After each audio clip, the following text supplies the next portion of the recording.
Greetings, everyone, and welcome to TFT Tarot for Today, Divine Dabblings with Oberon and Banshee. And this is a special unboxing and flip through of a recent acquisition in our tarot decks. It was actually a gift from the lovely Banshee. It's a really nice deck. It's the Global Fusion Intuitive Tarot. It's so comprehensive, so complete. It's by US Games Systems, and it has a very large booklet. It's a really in-depth set of cards because it just goes through a lot of the personal alchemy of the artist, Wayne Rodney, who's been working on this since 2008. And so that's like 14 years because it was released last year, 2022. Global Fusion Intuitive Tarot grew out of Wayne Rodney's culturally diverse worldview, his interest in Rosicrucian mysticism, and his belief in synchronicity and the common threads that unite us all. He was born on the island of Jamaica, and he grew up in a real cultural melting pot. And if you know Jamaica, you know this is very true. As a catalyst for introspection, this unique deck encourages readers to rely on their own intuition and personal associations when engaging with the titleless cards for an enriching tarot experience. So yes, that's a little thing to get into with it, but the cards are beautiful. I'm going to just go briefly over the booklet here. Like I said, the book is complete. It's just almost should be its own book. There's some really complete sections for working with the cards, meditation with the cards. Here's the artist here, Wayne Rodney, and a bit about his whole history.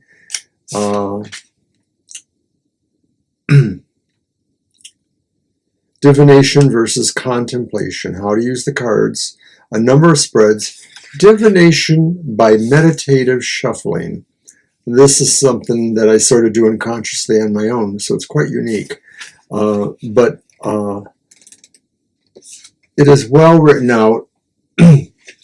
It's not no little tiny booklet with things, and you will enjoy this deck, I am sure. So let's get to it. My flip through of the Global Fusion Intuitive Tarot by Wayne Rodney. Here's the first thing that drew me to this is that, of course, the Fool is also the world. The beginning of the journey is also the end of the journey. Oh, I don't have my lights right. Always a problem with the lights. The Magician.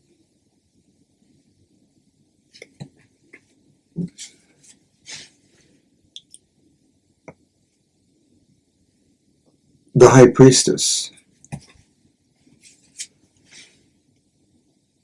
The Empress.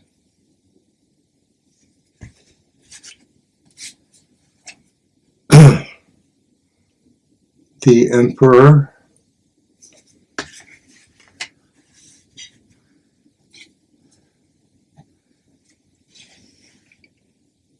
The Pope.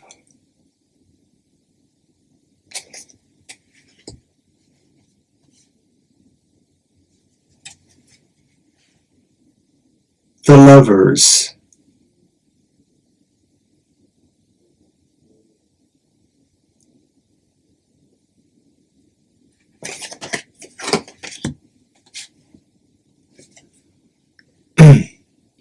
The Chariot.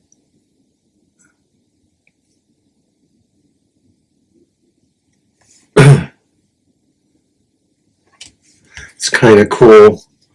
Two turntables. He's a DJ.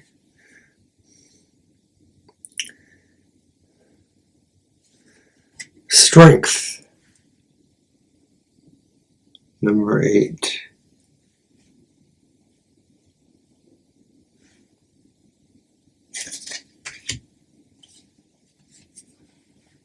The Hermit.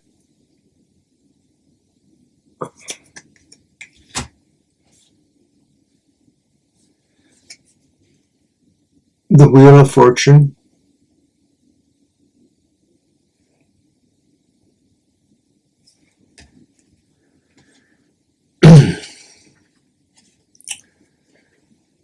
Justice,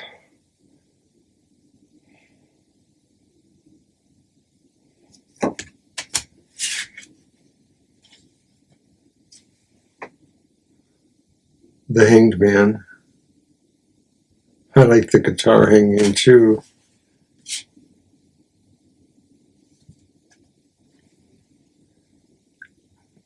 And of course, Death. Cards are very beautiful. By the way, this is the back. It's got this kind of stylized, labyrinthy kind of thing. Temperance.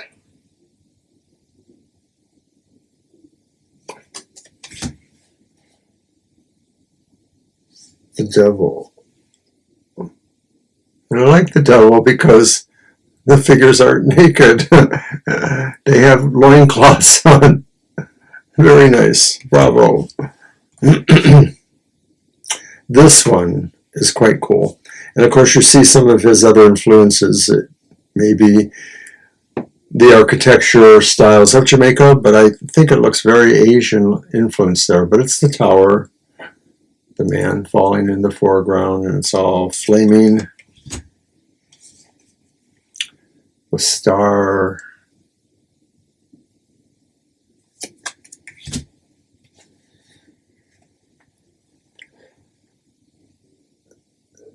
The moon.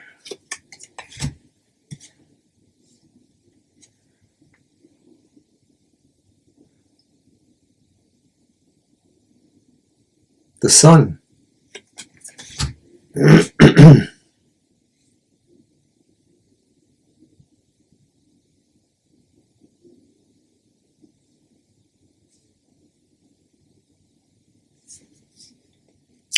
Judgment. Very cosmic. And although he numbers the full 22, he does have a card 21, the World 2. So it's kind of interesting. An interesting perspective. So now on to the minor arcana. And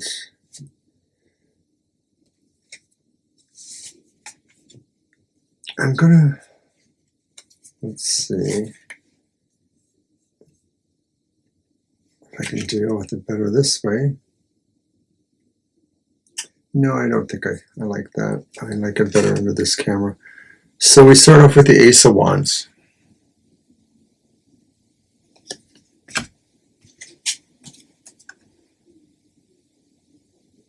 Two of Wands.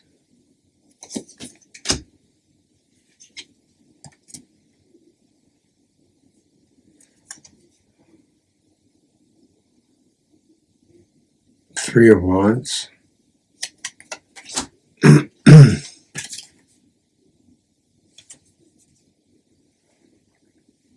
The Four of Wands. And of course there are a club, you know, the modern day suit club is the ancient wands at the bottom, so that is a clue there to what suit that actually is, but there are clearly wands in these guys. This one's nice. It's the Five of Wands.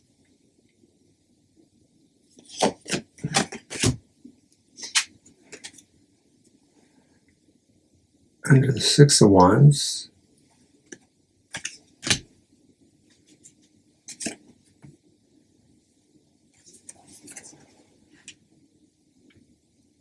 Seven of Wands.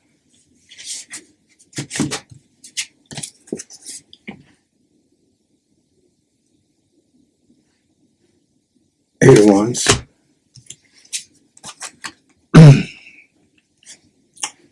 The Nine of Wands.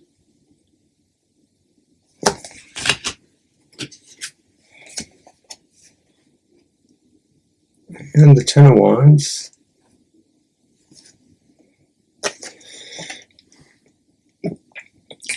the dragon kind of image there is sort of a Chinese dragon. So, how nice. The knaves, of course, evolved from the pages, they say. So, like many of the modern day suits, there is a double image.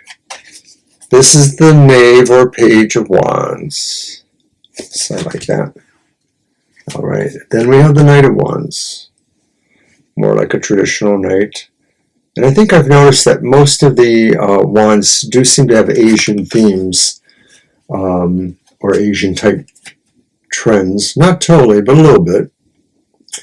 Here's the Queen of Wands, and I am happy to report she has a cat. The Queen of Wands should never leave home without her cat. And the King of Wands, who definitely looks maybe something more Norse or heathen looking, I don't know. He's got an owl on his shoulder. All right. The Ace of Pentacles. It says diamonds down below there, so I assume that means pentacles. I'm about to find out. Yeah, I guess so. Two of Pentacles.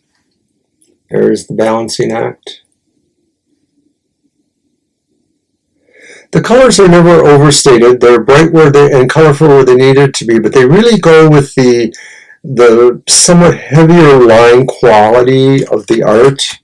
I guess, not being a real artist critic, this is how I look at it.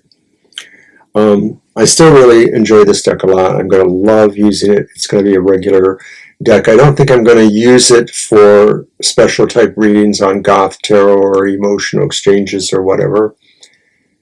But if you leave me a comment saying you think it would go good with such and such, I'll be happy to consider that. This is our Three of Pentacles here. And then there's the Four of Pentacles. So sometimes these images do more or less correlate pretty strongly with the Rider-Waite interpretations, but they just have a lot more multimedia or multi-diversity. Five of Pentacles. Interesting.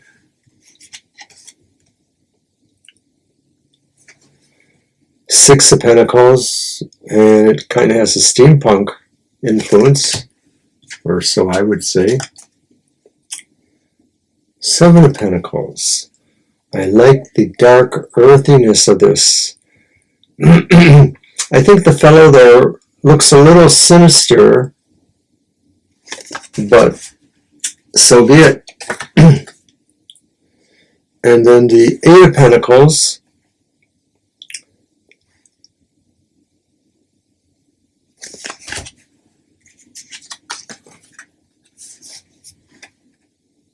Nine of Pentacles.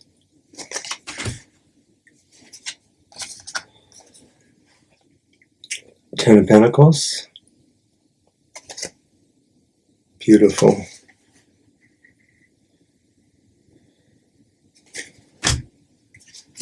Back to the knaves with our double-sided fellows there.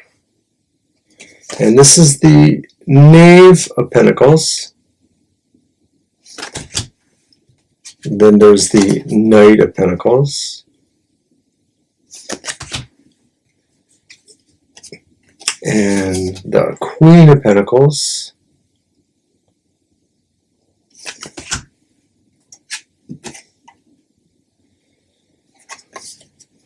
And the King of Pentacles.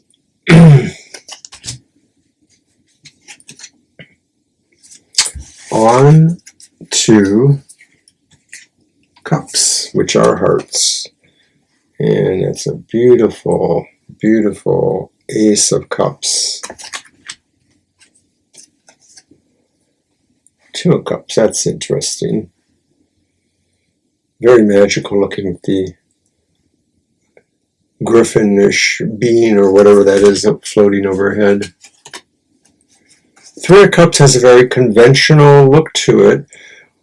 We usually see three women celebrating. These look like women who are on break from the bar, or maybe they're at a special event. I don't know. They look very conventional, though. They're not all Romanish looking like sometimes they are interpreted. So then there's the Four of Hearts, Four of Cups. Kind of a sense of poignancy there. And then the Five of Cups. He's just about close to falling and not being able to get up, maybe. I don't know. There's some bad vibes in that one, a little bit. Misplaced vibes. Six of Cups has a nice, pleasant feel. It evokes the idea of going back to fonder memories from the past. Although that little strange doll in the corner says, not all pasts are equal.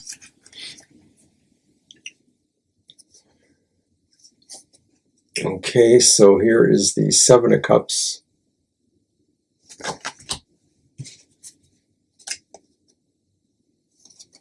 And the Eight of Cups.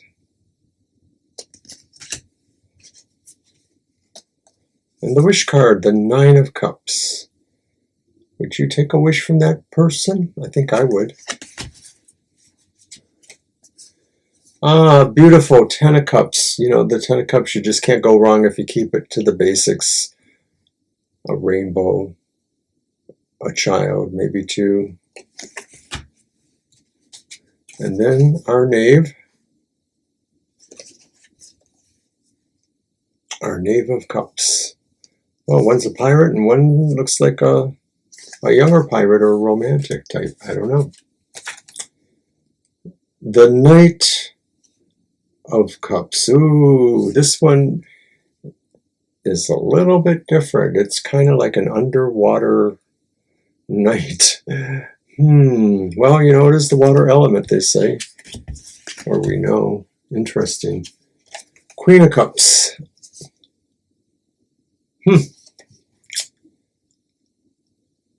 Queen of Cups. King of Cups. This is from the cover of the deck, or the box rather, and it's kind of very laden with imagery. All right, so we are wrapping up, and we have the Ace of Swords. Beautiful card. Ace of Swords. Swords are, of course, spades in the modern deck. Two of Swords, classic interpretation. And yes, like I said, you know, the colors really work well. They're not overly bright except where they need to be. It's really a very artistic deck. My hats off to the artist and to US Game System. I'm really going to like using this deck for readings on our live stream or maybe other readings that we do. Four of Swords. The classic pose. Five of Swords. This one sort of says it more succinctly.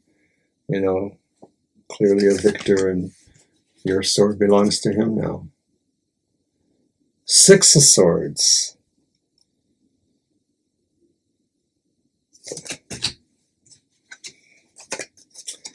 Seven of Swords.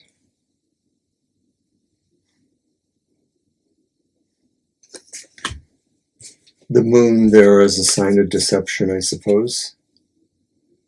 Oh, the Eight of Swords.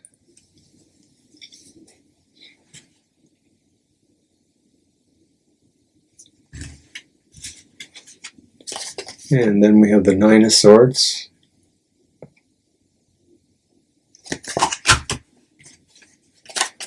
And the Ten of Swords.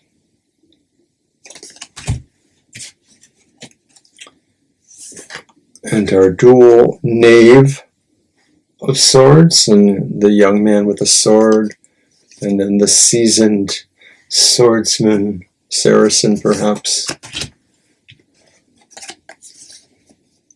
The Knight of Swords, and the Knight looks curiously like, is it Kali or Shiva or one of the many armed Hindu gods.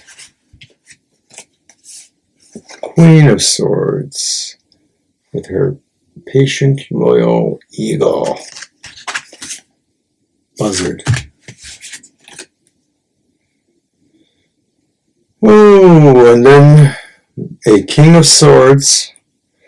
Well, I don't know if he's Odin because there's more than two ravens there, or blackbirds, but the imagery is pretty good.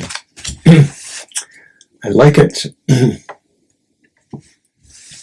So that was the Global Fusion Tarot, Intuitive Tarot. And like I said, it's by US Games, came out last year, 2022. A nice, really detailed guidebook. Of course, they have the Celtic Cross, but they have a number of ways to read 3-card spreads, past, present, future, positive, negative, fusion. That's their own idea. He weighs in on the topic of reverse cards, since he doesn't really indicate them in the book itself. Divination by meditative shuffling. More of a method than an actual spread. It works in conjunction with however you choose to lay the cards. So this is very much an intuitive kind of focus. And he gives tips for, being in the mood, the lighting, the incense, music, atmosphere. So all in all, quite a worthy deck.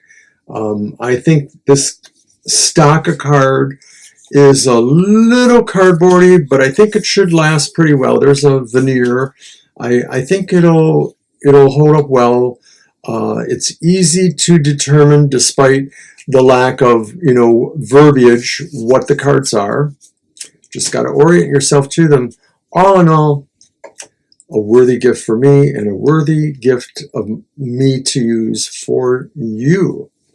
So thank you for watching this special unboxing flip through of the Global Fusion Intuitive Tarot. And I'll be back with more unboxings soon. Bye-bye.